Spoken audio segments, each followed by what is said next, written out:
এই ফিল্মে ভাগটা কেন? সাপ থাকে ইত্যাদি কত কিছু থাকে, তুমি ভাগ কেন চুজ করলা? আচ্ছা বাঘ হচ্ছে আসলে প্রতিটা জিনিসেরই আসলে, যেমন সাপ সাপ হচ্ছে বিশ্বাসঘাতকতার প্রতীক হিসেবে বেশিরভাগ দেখানো হয়।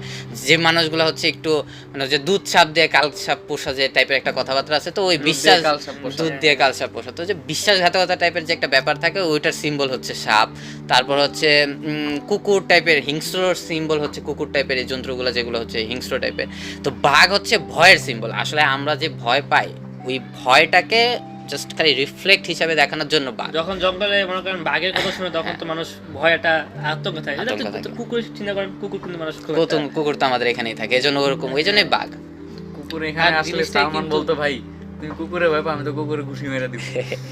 আচ্ছা আমাদের ফার্স্ট মানে 5th কোশ্চেন, প্রথম দিন লোকেশনের চেয়ে সবচেয়ে বড় চ্যালেঞ্জ কি ছিল? যদিও আমি গেছি, তোমার মুখ থেকে শুনতে চাই, cause you are main AD, sorry director.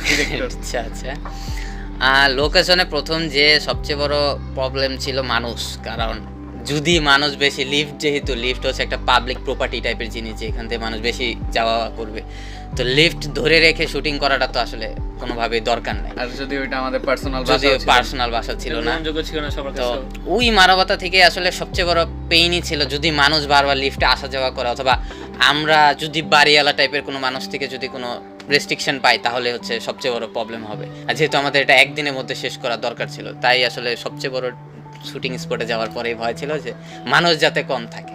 তারপর কিন্তু আমরা আলহামদুলিল্লাহ ক্রাউড অনেক কম, আর ভাগ্যবশত আমাদের শুটিং খুব তাড়াতাড়ি শেষ হয়েছে। শুটিং খুব তাড়াতাড়ি, মানুষজন না থাকায় আমাদের ব্যাঘাত ঘটে না কোনো কিছুতে। কেউ আসলে কোনো দাবার হচ্ছে নিচের যে দারোয়ান টাইপের লোক ছিল, উনিও কিন্তু কোনো ওনারা অনেক আমাদেরকে বলে সাহায্য করছে।